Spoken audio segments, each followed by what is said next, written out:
Brought to you by Oxyrich. Manikchand Oxyrich, proudly Indian.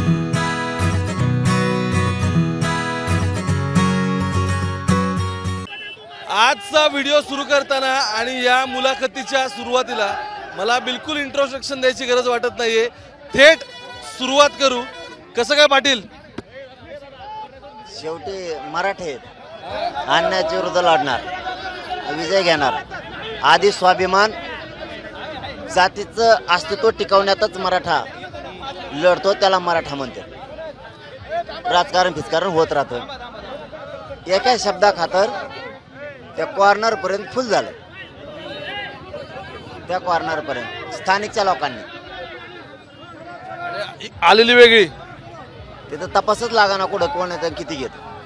मोजले नाहीत का? मराठी मोजणं साधी सोपी गोष्ट नाही. मराठी मोजणं सोपं नाही.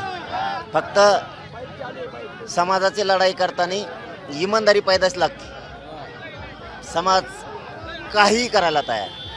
पण बघा शिंदेची जी कमिटी आहे त्यांना तर मराठी मोजावं लागतील ना. मोजी दे, त्यांचं काम आहे ते. आम्हाला काय करायचं?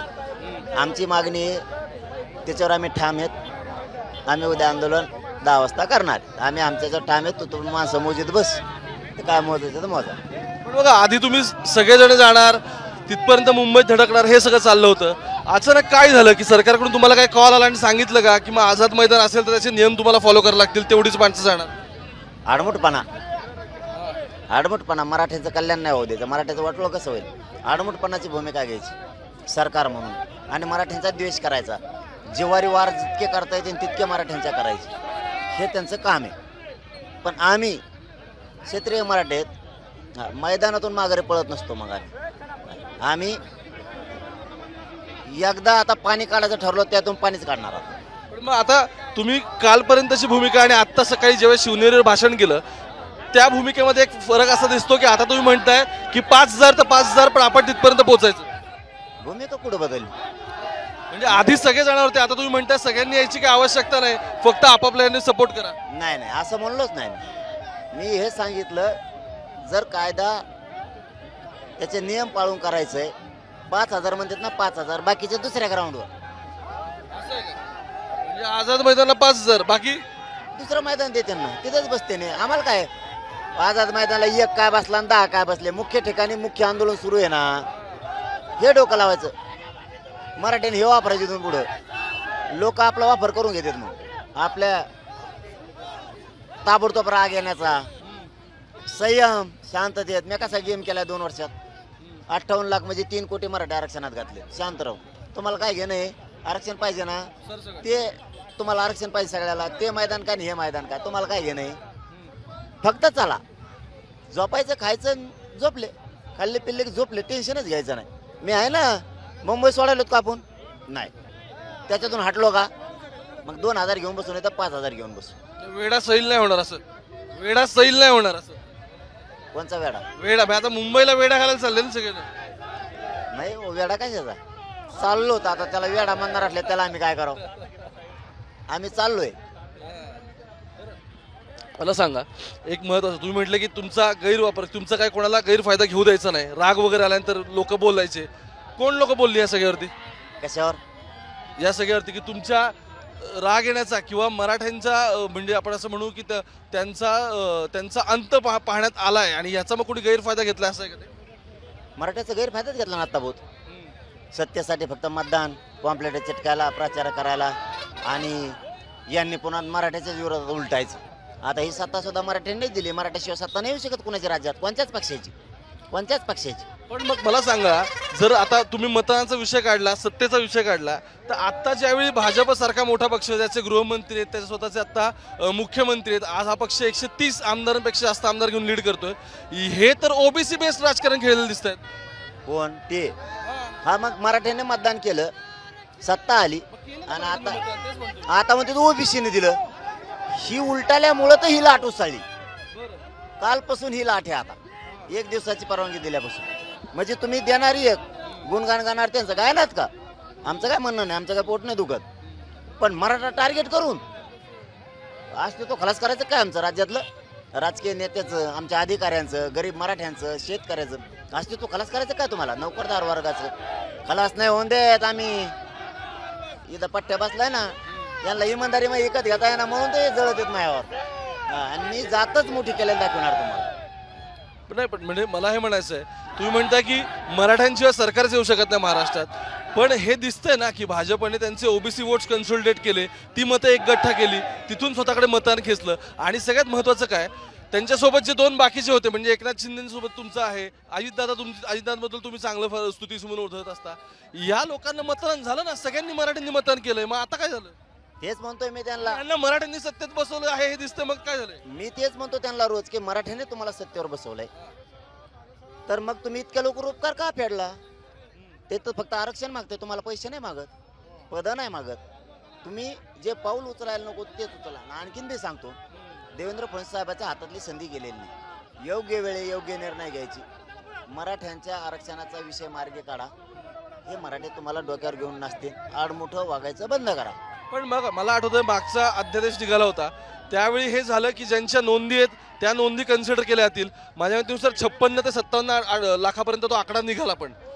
पण मग त्याच वेळी तुम्ही सरसकटची मागणी केली होती, ती तर पूर्ण नाही झाली. मग करत नाहीत ना. द्वेष मराठ्याला काय माहिती, आणखी नाही यांना द्वेष आहे म्हणून डोक्यात यांच्या, आणखी नाही यांच्या डोक्यात द्वेष आहे. द्वेषाशिवाय यांच्या डोक्यात दुसरं काहीच नाही, नुसता द्वेष आणि द्वेष आणि द्वेष. मराठा कसा संपल, राजकीय मराठे कसे संपतील, नोकरीतले मराठे कसे संपतील, एवढं डोक्यात यांचं. सगळ्याला त्रास आहे. ही द्वेषामुळं त्यांनी मराठा आणि कुणबी एक हे मागणी मान्य केली नाही. पण मराठे आम्हाला संघर्ष केल्याशिवाय काय मिळालं नाही. आम्ही लोकशाही मार्गाने सगळे नियमाचं पालन करून संघर्ष करून आमचे हक्क मिळवणार. आणि समाजाचं अस्तित्व, लेकरा बाळांचं अस्तित्व आम्ही खराब होऊ देणार नाहीत, भविष्य सुद्धा नाही मिळवणार. आता परवानगी तर एका दिवसाची कळलं ना, देते ना वाढून देते ना. मग नाही तर मग एका दिवसात अंमलबजावणी करावं लागेल. अल्टिमेटम आहे. आणि मग एका दिवसात अंमलबजावणी करावं लागेल. तुमचं म्हणणं आहे की एक दिवसाच्या आंदोलनाची आम्हाला जर परवानगी दिली तर एक तर ती परवानगी वाढवून द्या, आणि नसेल देणार तर त्या एका दिवसातच मात्र हे तुम्ही मग जी आर काढायला लावता. मग आता तसं काय तुमचं काम, तसले कायदे व्हायला लागले तुमच्या म्हणल्यावर. परदेशी कायदा ओपन केला आणि ती लगेच आम्हाला ऍक्टिव्ह केला आमच्या आंदोलनात टायमाला. तुमचं जर तसं होऊ शकतं तर अंमलबजावणी बी एका दिवसात करा. मग नाहीतर मग जोपर्यंत अंमलबजावणी होत नाही तोपर्यंत आंदोलन सुरू राहण्याची परवानगी द्या. अप्लाय केले का तुम्ही? अप्लाय करायची काय गरज त्यांना? काहीतरी कागदोपत्री व्यवहार असेल ना, आता जसं की पिटिशन गेली त्याला काहीतरी उत्तर द्यावं लागलं, परत हे झालं. त्यांनी कसं सांगितलं, आम्ही सगळे निवेदन सादर केले त्यांना लेखी, सगळ्याला केले. कसे म्हणले आम्ही नवीन कायदा काढाय, तिकडं अर्ज करावा लागेल. मग आम्ही केला ना, त्या अर्जाला 1 दिवसाची दिली. परत म्हणते ना वाढून द्यायचे असले तर अर्ज करा. हे अर्ज कसं काय करायला लावला? ही दिल्ली परवानगी राहिली, परत म्हणते ना. आणि मग आम्हाला काय माहिती कायदा, कोणालाच माहित नाही.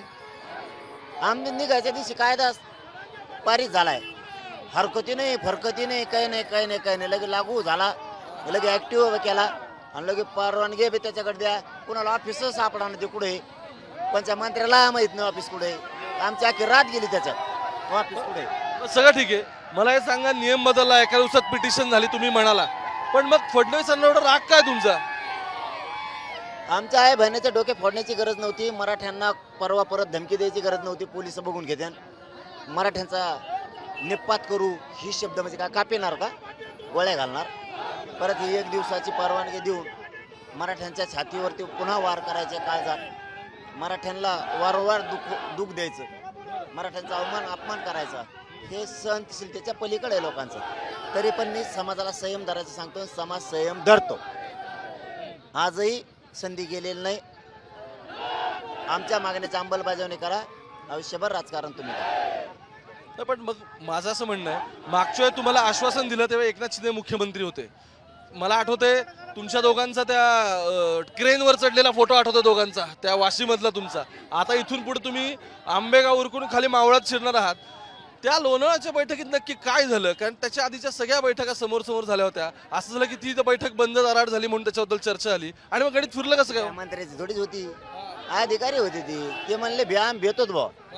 ते लोकांच्या असं घोषणा द्यायला बघितलं की ते म्हणले आम्हाला तर मुतायलाच यायला लागलं म्हणे. आम्ही येतो चर्चा नाही करत बाबा म्हणे आम्ही नोकरदार वगैरे म्हणला आणि काय चर्चा आहे काय JR घेतला ना आम्ही अधिसूचना घेतलीच ना 2012ची कायदा दुरुस्ती केलीच ना वाशी चर्चाच नाही फक्त ते अधिकारी भ्यायला लागले ते काय मंत्री होते काय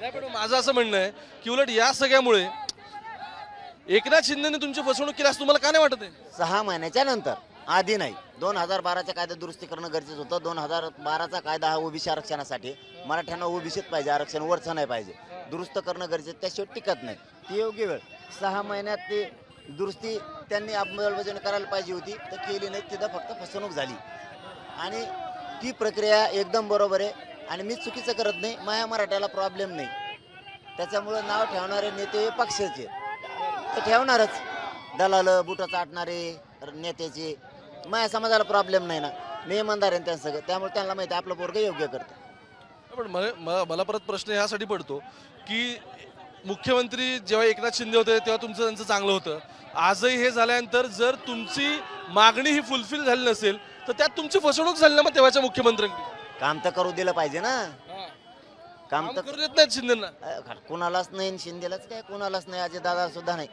कोणालाच नाही बारीक बारीक पक्षाला नाही भाजपमधले आमदार खासदार मंत्र्याला नाही करून देत कोणालाच नाही करून देत कोण आहे त्याने मुख्यमंत्री देवेंद्र फडणवीस दुसरं कोण का बोलता? अहो तेच आहे लय करणं देत मायापाशी आपल्याला म्हणता येत नाही त्यांना म्हणलं मीडियात बोलत नाही ते म्हणतात नको लय खुनशी आहे म्हणे दे बिलगुतीत आहे विला अडकतायत हा नाही तर मग ईडी मागायला होती म्हणजे संडास बाथरूमात लपून बसावं लागतं दुसऱ्या दिवशी भाजपात चाललो म्हणावं लागतं म्हणते ते येऊन मग मला काय माहित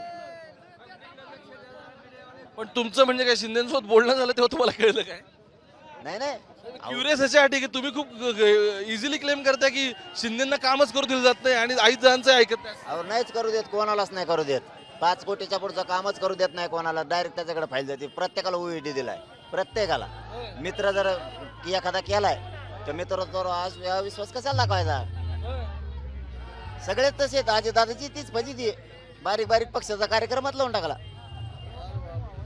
जाऊ दे आपल्याला काय देणं घेणं बरं ठीक आहे नाही. नरड दुखायला लागलंय मग आता आपण उद्या जाणार शांततेत आमरण उपोषण सुरू करणार लोकशाही मार्गाने आरक्षण घेणार शेवटाकडे आलो म्हणून 1-2 प्रश्न घेतो फक्त तुम्ही म्हणताय शांततेने होणार सगळं होणार पण आताची मागणी सरसकट आहे तीच पूर्ण राहणार आणि म्हणजे वडिलांकडून आईकडून म्हणजे मॅटर्नल पॅटर्नल असं दोन्ही पण पोटजात उपजात म्हणून मराठ्यांची कुणबी पोटजात होती बाकीच्या जाती पोटजात उपजात म्हणून घातल्यात मराठ्यांची पोटजात म्हणून मराठा आणि एक कुणबी एक JR कडून अंमलबजावणी करणे हैदराबाद सातारा संस्थानाने बॉम्बे गव्हर्नमेंटचे 3 गॅजेट लागू करणे सगळ्या स्वाऱ्याची अंमलबजावणी करणे जे 8-9 मागण्या त्या दिलेल्या आहेत त्याची अंमलबजावणी करा तुमचा आमचा विषय संपला पण हे आंदोलन सुरू करण्याआधी तुमचं फडणवीसांची काय बोलणं झालं होतं का की आमचे आहेत तुम्ही पूर्ण करा तर आम्ही करतोय म्हणून 4 महिन्यापूर्वी सांगितलं होतं फोन करून 2 वर्षात पहिल्यांदा मी बोललो तुम्ही केला होता फोन आडमुठं मला माझ्या समाजाला समजू नये म्हणून त्यांना फोन करून सांगितलं होतं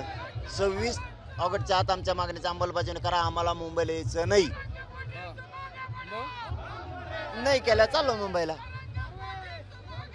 शेवटचा प्रश्न आता काय पुढची दिशा आरक्षणच घेणार आम्ही सोडणार नाही का मुंबई ही भावना आहे ही जमलेली भावना आहे ही भावना आहे कॅमेरामॅन भावना दाखवा जरा जरांगे पाटलांच्या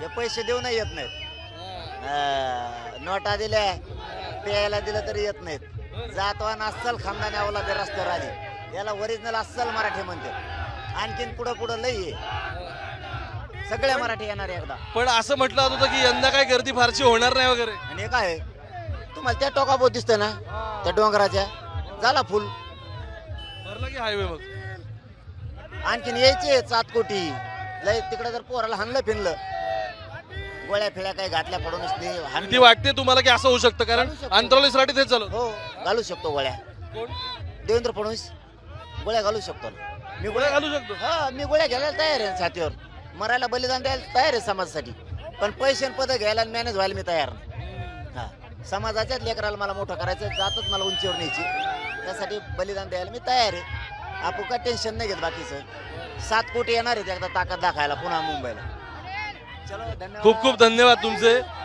मनोज जरांगे होते आपल्यासोबत मी मुद्दाम सुरुवातीला मोठं इंट्रोडक्शन नाही दिलं त्याचं कारणच आहे की इथे इतकी गर्दी जमली आहे, वेगळ्या ठिकाणी सगळी लोक आली आहेत आणि फक्त स्थानिक नाहीत की जे इथे स्वागताला आलेत, त्याच्या पुढे जाऊन मागे ज्या गाड्या आहेत सगळ्या आणि मुलं आणि इकडे सगळी तुम्हाला गर्दी दिसते, ही सगळी गर्दी जालना, नांदेड, बीड, धाराशिव, छत्रपती संभाजीनगर, त्यानंतर अहिल्यानगर, तिथून पुढे पुढे पुढे पुढे पुढे सगळी मंडळी इथपर्यंत पोहोचले. येणाऱ्या काळात सरकार या सगळ्याचा विचार करतं का बघणं महत्वाचं आहे. कारण फक्त ओबीसी मधून आरक्षण घेणं नाही तर सरसकट होतंय का, ज्याला कायदेशीर बऱ्याच अडचणी आहेत, या पद्धतीचं प्रेशर बिल्टअप होऊन कायदेशीर अडचणी क्लिअर होतील का, हा प्रश्न मात्र अजून अनुत्तरित आहे. त्यामुळे त्याच्याबद्दल ते काय म्हणतात बघूयात. कॅमेरा पर्सन गोपाळ सोबत मी ओमकार वाबळे, आता मनसरमधून.